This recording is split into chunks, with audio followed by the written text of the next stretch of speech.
Hi everybody and welcome to episode 2 of our podcast. I'm Steve Richards. And I'm Richard Birch. And we, as I said, we're starting episode 2, which is the source of the lie or truth or hoax. So this is finishing off the car crash from the last episode. And this is basically about how it broke in America and those concerned in breaking the news. But there's a couple of bits of housekeeping that we need to insert before we get onto that, because we made one or two little mistakes in episode 1. So the first was the film we recommended for you to watch on YouTube is in fact called The Walrus, and is by Haven Films. Make sure you select the extended version. As we've already commented, this is a brilliant film. Yeah, the car that Paul was driving in on that fateful night, of course, was an Aston Martin DB5. Something bothers me about that. Yeah, because me too. I've got a funny feeling because I've got shivers all down me. Yeah. We've seen footage of him being chased through a field, but having vacated his Mini after a crash. I'm not sure it was a DB5. No. I'm sticking my neck out here, but I'm going to say that it's highly possible that he was in the Mini. Yeah, and we also came across Knowles Park, where they did the video of, as I said in the last version, when they did Strawberry Fields, they did the video for that. Yeah. And in the film by Haven Films, The Walrus, he drives onto a location in a Mini, and that location looks like Knowles Park. Now, we could be wrong, probably are wrong, but it's, it's putting 2 and 2 together and we're coming up with 4. The researcher on YouTube we told you guys to look out for, who incidentally started researching exactly the same time as we did. So we don't get any awards for that, but, it's been a hard 6-year slog, isn't it, Rich? Yeah, that's right. He's called Mike Williams, and he has 2 channels. One called The Sage Aquay, and the other is Mike Williams, Paul is Dead. And that last one obviously speaks for itself. So, following the first episode, The Crash, we've got some more information for you. Yes. And you're going to hear some papers rattling and stuff like that, because we are oldies and we need these aids to get us through. But get us through we will. Yeah, one thing to remember though is that although we're bringing you certain information and like Mike is bringing you certain information, it's increasingly important that you go out and do your own research. Don't take our word for it. We're only giving guides on the research that we've discovered. It's important that you do go out and do your own research, and the only thing we can say is just be prepared for things.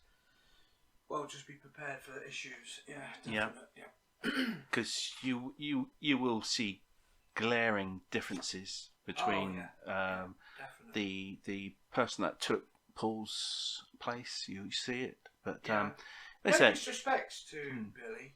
No, I mean he's an incredible musician. Yeah. We're not saying that. No. We're just trying to get to the end of where and what happened to Paul. Yeah. And we consider that his remains have got to be somewhere. He would be shrined, surely. Or a high possibility that he's still alive somewhere. Yeah, and that's... We've come across many things in relation to that as well. Yeah. So, and the still, sky's the limit, and really. Still writing music, which is another possibility. There is a good possibility. That magical little island somewhere where all these dead people are living, it could be true. Well, my information, it's called, dare I say, it's called the White Island, but I'm sure that does exist. Yeah. Them that want to break out. Excuse me. Yeah, and of course, over the years, the Beatles wanted to buy some islands off Greece. That's right, especially John. Yeah, especially John. John actually bought an island off of Ireland, and that was a disaster. But we'll go down that road another day. Well, I don't think it was Brazil. No. That's for sure. Okay, so let's get on to how it broke in America. So on October the 12th, 1969, at a radio station, and I'm going to put my American voice now, ABX WKNR. Just wanted to do that. A caller named Tom from East Michigan telephones the Russ Gibbs show to ask a question. Tom asked the DJ what he knew and what he felt of the news of Paul McCartney's death. Tom also explains that if the DJ plays the track Revolution 9 from the White Album backwards, at a point where number 9 is repeated, when it replays by John Lennon singing, it says "Turn Me On, Dead Man," which I'm sure quite a few you've heard. Obviously, the switchboard to the radio station goes on meltdown, and outside the street is at a standstill with parked cars. The occupants from these vehicles are pounding on the doors and windows of the radio station, needing more information on Paul's death. The police were involved, everybody was moved away, and the street got back to some normality. Yeah. There's no other band like the Beatles, and I'd just like to make a point that for Steve and myself, and I know I'm speaking for Steve as well here, it doesn't deter us from the fact that the music was brilliant. I mean, I grew up with it. I'm a musician. Steve's a musician. I played around the UK and what have you, playing Beatles music. So that doesn't deter from the fact that whatever they did within that realm of playing, because there is a lot of controversy about who played what, who played the drums, and so on and so forth. What's important is the music itself. It's legendary. Sorry. I mean, It's timeless. The fact is also, Rich, when you'll agree with me on this. It's like at our place of work when they play music and the Beatles comes on, people in the aisles, customers and staff sing. I mean, yeah, that's right. The music by the Beatles was outside the box. It was far superior to anything then or since, in my mind. Yeah. Well, there's one thing for certain, that to get to the truth is going to take some information that comes our way, because everything has been exhausted now. Yeah. With us, and then quite obviously with Mike. We've never met him or spoke to him, but we've followed everything that he's done, and it is pretty good, I have to say. So I'm not sure, unless we get some information somewhere or something's leaked, or we feel there might be a photo out. It's going to be extremely difficult to find out the truth. Because the only thing we've been discussing to do Beatles wise in the future was to go to Scotland, which we won't disclose what we think is there. Yeah. But it's Campbelltown, am I right? Campbelltown. Yeah. So it's somewhere we want to go because we feel we'll be closer to. Oh, let's say we'll be closer to Paul. So it could be a burial place of Paul, and the farm is owned by Rich. Paul McCartney, or Billy, if you wish. Yeah. Yeah. So, well, anyway, the reason why we're feeling this is because both Steve and myself are psychic, and we are feeling that there is something substantial up there in Scotland, and we would dearly like to go. But one thing we're not going to do, I suppose, really.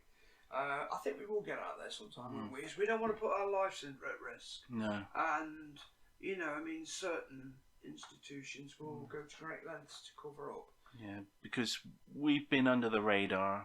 I think so. Yeah, at the moment, definitely. what we've been doing, we've not stood on any toes. No, we haven't. But if we took a trip to Scotland, I think it will be noted. It is noted that other people go there. Yeah. Well, I mean, apart from it actually being a beautiful part of the country, it would be fantastic. Yeah. But there is something significant in Campbelltown, and there's airports at the side. It's easy, really. I think there's been a lot of subterfuge, to throw people off. But I think the truth is out there. Yeah. But it's actually digging it out. Yeah. And Billy himself has been releasing things anyway, which we've read through.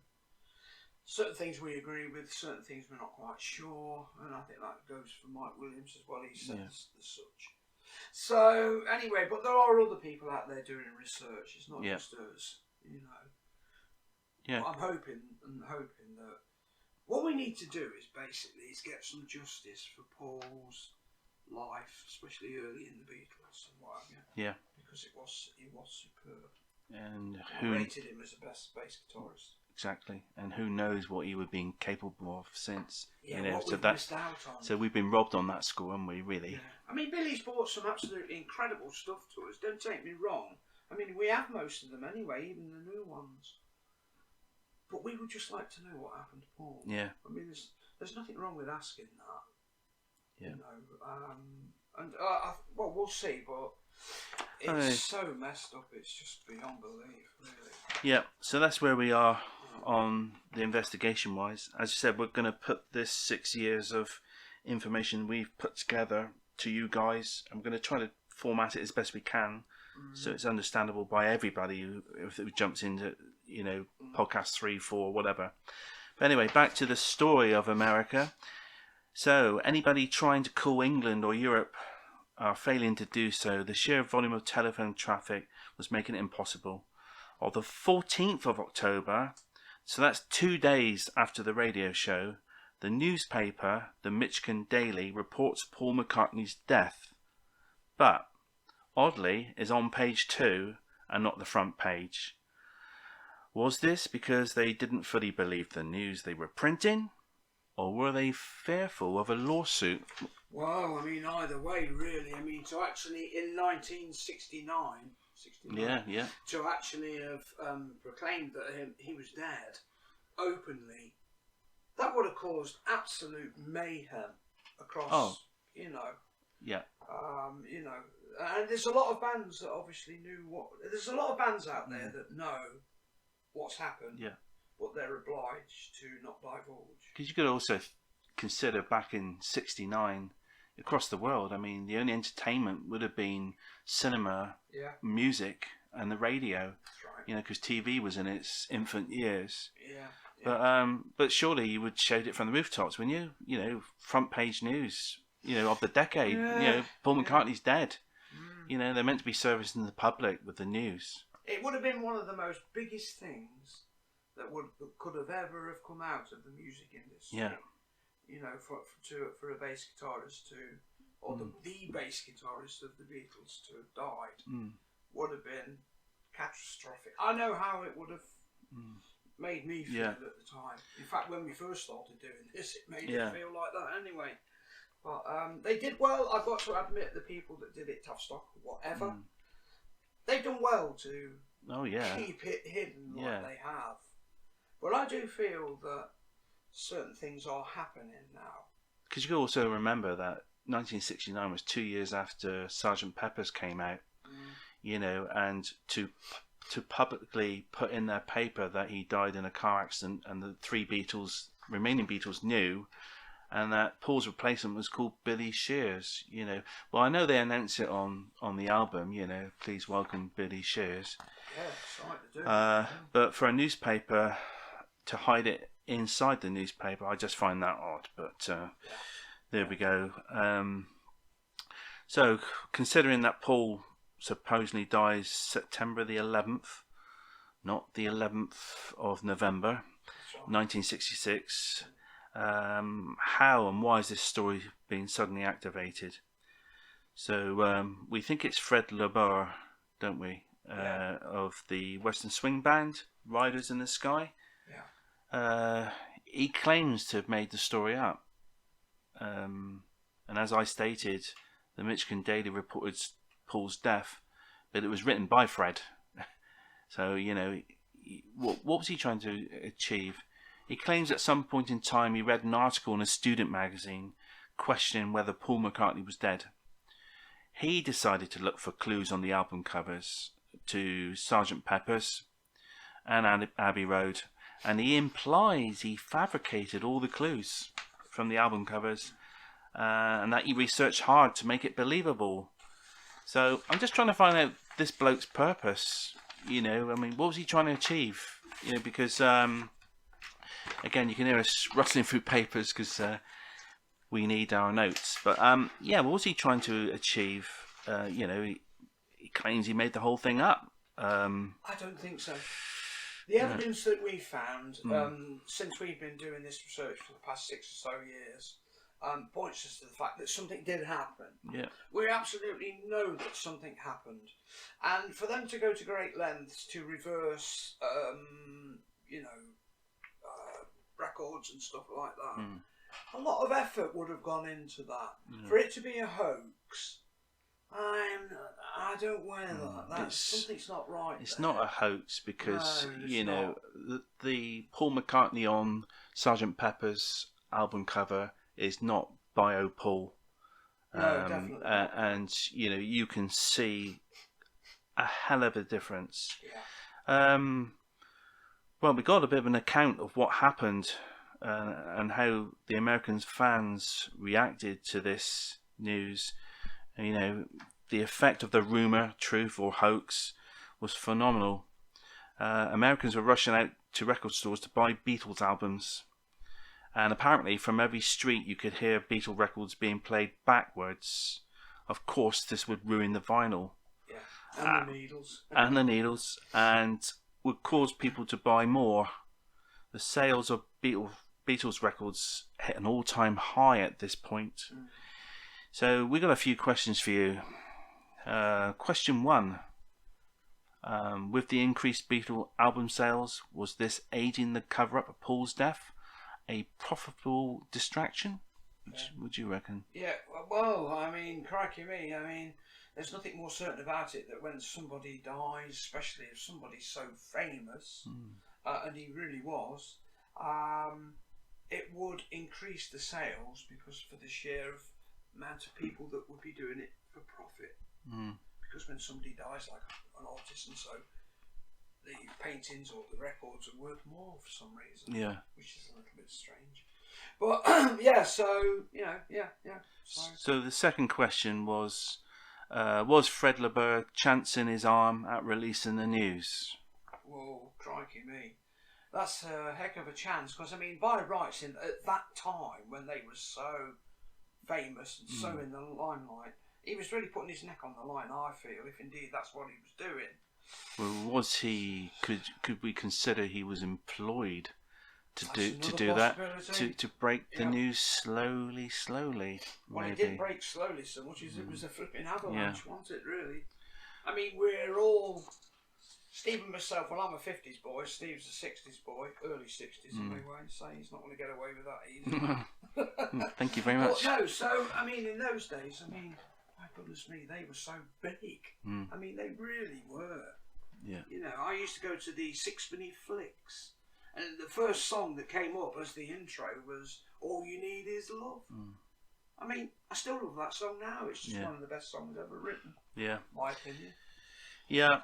So the last question which we asked ourselves is, we wonder if he was eventually warned off, persuaded to keep his mouth shut. If it was a preempt on it being released at some time in the future, he may have actually put a stumbling block in the way there. So they would have had to have worked overtime to try and reverse the avalanche of what was happening. All the investigations and everything. Well, I suppose in one sense they did that much of a good job that they did actually pull it away. But now, I feel now's the time to know. Now's the time. Just a question I just thought of now, and not one that we printed, is, was this Fred LeBeur, whatever he's called, was he in fact a failed musician? Was he jealous? Did he want to break this news? Say, look, the Beatles are broken. They're not the Beatles. Open your eyes. Could have been a bit green-eyed monster there. Well, maybe anything's possible with that. But the evidence from other angles is almost irrefutable, really. And so what we're looking for now is categoric evidence that fits it all together. The pieces are missing as to what happened, when it happened, and how we got into this position as we are now. Yeah, so the chapter of the Beatles was going to take a very different turn, because they were entering a new psychedelic subculture of the 1960s, where LSD, which was promoted on every street corner. Lucy in the Sky with Diamonds. Yeah, but apparently they say, no, that's not what it is. Right, I'm sure. So LSD and similar drugs were used.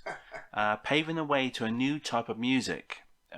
We feel that a rumour of Paul's demise would have aided sales, also steering their fan base into this new age of music, using smoke and mirrors. Yeah, what people don't seem to, well, a lot of people don't seem to realise is that Paul, and John, but we're talking specifically about Paul at this moment, is that he wrote a lot of other songs for other people.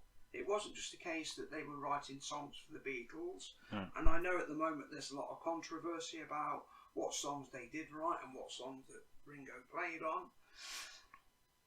But it wasn't all subterfuge. There was proper writing from both John and Paul. Yeah, I agree. You know, and that's it, really. Because we've obviously we've spent a lot of money on this research. You know, we've bought albums, we've bought books, but the books we buy, I mean, the one by Cynthia, John Lennon's ex-wife, she actually remembers Paul and John on a staircase at some venue where they're going to perform, and they're actually writing lyrics to songs on cigarette boxes and bits of scrap paper, so she can remember them. So I feel that they were extraordinary songwriters and musicians. Well, my brother and myself, who's called Steve as well, would you believe, we actually went on the Beatles trip to Liverpool. I mean, being the fact that we're in the UK anyway. And when we was there, we went round John and Paul's house, with the only two houses that we went around, plus the periphery and everything else that was going off.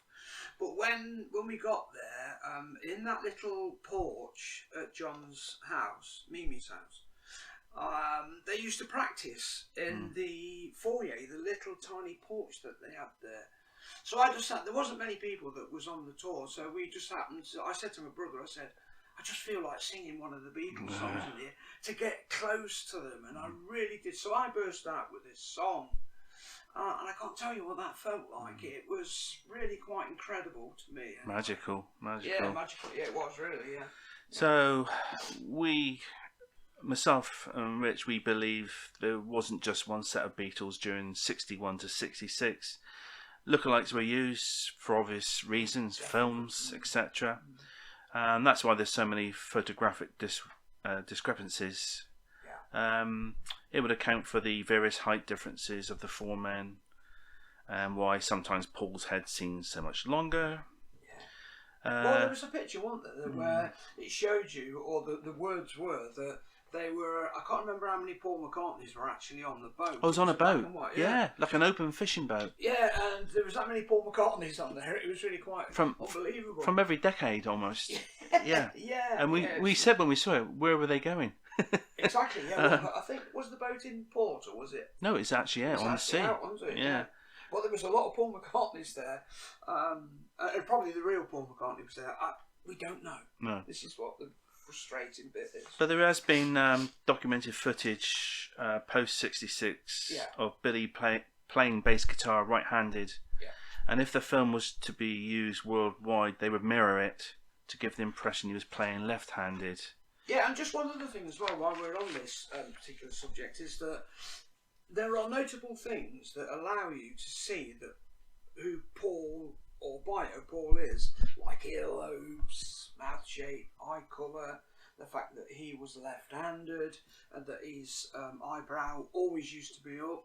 In fact, I know a friend at work who's... Sorry, and he never had to look at his hand when playing. No, he didn't. Like Billy did. He was, well, he was just an all-round... He was confident. He became part of the bass guitar, like the bass guitar became a part of him, sort of thing. And you could see that when he's playing, it's very, very rarely that he looks at his hands. In other words, he was extremely comfortable playing the bass guitar. Yeah. So, do we really know the identity of the real Beatles? We think we do, but there's a lot of confusion. The fact remains that after 1966, Paul McCartney has vanished. Billy Shears, or Shepherd, or whatever you want to call him, has assumed his role. So, that's glaringly obvious now. So we've got another question which we've felt and thought for a long time. And what's that question? Sorry about that bang. That's my wife making a noise. Yeah. So, Rich, we're alive. I'm sorry, So, that was funny. Yeah. So, Rich, what's the question? The question is, did the three Beatles, did they actually know? Yeah. Did they actually know how Paul died? That's the question. Or where? Or where, and in what car, and everything. It's so messed around, so cleverly put together. Or are they just told, he's dead, he's no more, forget him? Exactly. There is a good possibility. You know, well, the Beatles would have wanted, the rest of the Beatles, the remaining three, would have wanted to have known, because Paul was classed as the angel of the band. Yeah, he was. So, you know, I mean... And we've mentioned before, he was anti-drugs. Yeah. You know, he wouldn't have gone into this new psychedelic thing wholeheartedly at all. And he was also investigating, as far as we know, the JFK issue, and which is carried on even to this day, and still nobody really knows. Well, I suppose we most do. Stephen himself feels as though we do. Yeah. But what happened back in '69 was this complete travesty, not just for the band, and obviously for Paul, but for the music and the way the music was going. Yeah. It's very sad. Yeah. It's very, very sad indeed. And I mean, we're going to be doing more of these, obviously. We're not going to leave it high and dry, but are we open to comments? Or? Yeah, you can find a link. We got an email address attached to Spotify where you can leave comments. If you go onto our YouTube page, that's Fab2 Investigations. I put the podcast on there as well, so if you want to leave a comment or if you've got a question, both myself and Rich will get back to you in due course. Any information to do with the Beatles, Paul, or any single one of them, their wives, their relations, their kids, anything at all, just ask the question and we'll give you an answer as soon as we can. So I think we've come to the end of the crash scenario. Yeah, I mean, we have several scenarios of where it happened, you know, and vehicles, who was in the car, what road, what street, what lampposts were made of. We've gone into all that. Yeah, we really have. The only thing we haven't done at the moment is obviously because we're both working as well, is that we've not had a chance to actually go out there and visit these places so that we can actually use our psychic abilities to pick up on certain things. It's best to be there, but what we're feeling is that I don't think Paul's alive. I really don't believe that. Yeah. You know, I don't really. So the question we've answered it ourselves, I think. You know, was it an accident or was he murdered? Personally, this is me talking. I lean towards the side he was murdered. But yeah, likewise, I agree with that because the evidence that we've seen and we feel points to that. Yeah. You know, I'm absolutely certain that he was definitely taken out. Future-wise, I think he was going to be a problem for the psychedelic side of things. And anyway, he didn't agree with all that, did he? No, he didn't. As far as we know. Yeah, anyway. He was a smoker. He drank a bit, but he wasn't into drugs at all. Yeah. There is another possibility, which we've come across on evidence that is slightly suspicious. Well, very suspicious actually. Is that we've seen Paul having to be picked up by the rest of the band as he collapsed. Was he not well? Yeah. Was he unwell? Yeah. You know, and they had to do something because of that. Apart from the music that he wrote, which was absolutely incredible, or what music he did write, it's just out there. Yeah. But like I say to you, the main thing is that what Steve and myself have done with this, we've got absolutely masses of information, is that it's so important that you just don't take our word for it, that you do go out and check it out yourself. And ask us any questions. Keep it clean, please. And please subscribe to the channel. Yeah. Because we've been working hard for the past 6 Yeah. years. And this is only just a small amount that we've come across. And I do suggest that you check out Mike Williams. Yeah. His YouTube channel. There's incredible stuff on there. Yeah. Okay, well, I think we've closed that chapter on the car crash. I think so. The next bit of information, and this is back in the early days, so this has got to be 6-7 years ago when we came across this information. And for obvious reasons, we're a little bit reluctant to share it because obviously we worry, we enjoy our lives at the moment, but this is not what we've made up. This is information we have sourced. Yep. So there is a rumour that he was killed by the mob. So somewhere in the world lies the remains of Paul McCartney, and with him, sadly, is the truth. The discovery will shed a whole heap of light onto who was responsible, and the implications will shatter the lies and deceit that's been force-fed to those who wish to know the truth. That's right. Before we get onto the information about the mob, consider this for a moment. Oh, yes, we just asked that question a minute ago, so forget about it. Yeah, did the rest of the Beatles know? I wonder where I put that to. And we were scratching around our notes, and I said, I've definitely printed it out. And he goes, why did you omit that? I said, well, no. Yeah, that the question was, did the rest of the Beatles know where he died and how he died? So I'll just come across that now. So it's there, Rich. One other thing about the car, if it was the DB5 that was used, supposedly that they couldn't actually fully repair that specific car, that they took it, I think it was, if I'm correct, to France. France, yeah. And they rebuilt the car. And Billy's orders. Yeah, by obviously excellent mechanics, but they had to put two cars together to make that car up. I suppose from that point of view, they must have spent a lot of money on it. It would have been noticeable. I would imagine that they would have been able to notice that it wasn't the same car. And we've seen that many different pictures of the DB5, including Billy climbing in it and driving one on, which was a green colour. Which was supposedly the original colour. So anyway, it's all there. It's up to you people out there to do your due diligence and research. But you will find out what we found out, that's for sure. It's not taking anything away from the experiment, because obviously it worked. We want some justice for Paul. That's what we're after. Yeah, I mean, you also got to think, and if you look hard enough, you'll see it, that when Billy formed the new group, Sgt. Pepper's Lonely Heart Club Band, all the smiles disappeared. Yeah. And that happiness was gone. I mean, they did look haggard. They did look old. So, we say it, rest in peace, the Beatles. Yeah. So this information we have sifted through, I'm not sure where we came across it, and I can't think, but come across it we did because we put it onto our hard drive. So somewhere we've read or we've listened to it, and it's about Paul being taken out by the mob.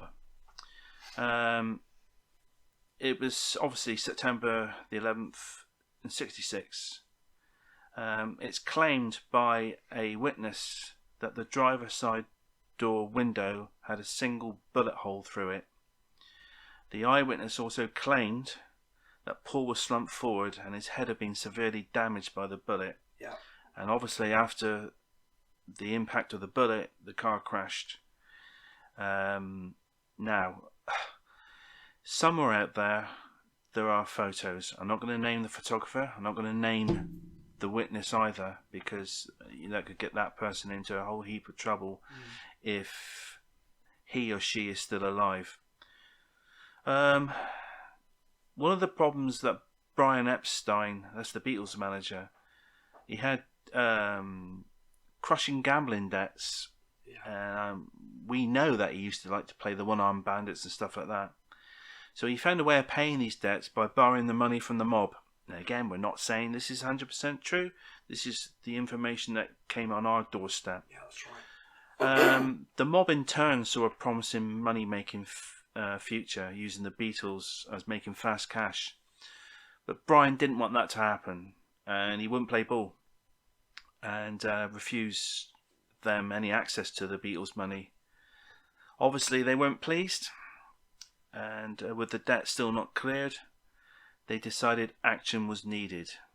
So what they did to Paul was a warning. Yeah. We didn't ignore this information. We've had bits and pieces land on our lap, which could enforce this. Yeah. And you also got to think of the song Maxwell Silver Hammer. Yeah, bang bang, Maxwell Silver Hammer comes down. Yeah, and that, funny enough, is on the video or the documentary that we actually saw, where it talks about the person who was their chaperone, if you was called Maxwell. So, and I don't believe in coincidences, and neither does Steve. Only the illusion of coincidence. So it's all out there, you know, and I don't think it's right that we need to tread carefully. I mean, because it was a long time ago, but we do need to know, I feel, to put it to rest. I mean, it's not just us. I mean, we're talking about thousands of people. A lot of people just will not accept it, no matter what happens, even if it comes and hits them in the face. If you want to learn about Maxwell, and he was actually police, and he kept the boys in line, and he tried in vain to stop clues coming out. But if you want to know about Maxwell, then order the film on Amazon, was it, or was it eBay? It's called The Last Will and Testament of George Harrison. Yeah. That is a mind-blowing film. Yeah. And it will explain a lot. Do you know what's important as well, really? And for me, it's quite frustrating, as I know it is for Steve, is that there are people still alive now that know exactly what happened. Yeah. And they could put it out there. What difference would it make now that if it was actually revealed the truth of what happened? Paul is definitely dead. He's blah blah. I mean, you're going to get your people that are going to want to come and see him. There's nothing more certain about that, or whatever remains there are now. But that's it. I mean, that's it in a nutshell, really. Like what we've said, there's going to be more to come to you. Don't think it makes any difference now what the information is, because it's just so long. And we do apologise if you find it controversial, you know, but that's the way it is. Yeah, exactly. Okay, I think we've wrapped this one up and dropped it in the can. What do you say? Yeah. So it's good night from me and good night from him. Yeah, and good night. Yeah, thank you. Bye-bye. Bye-bye.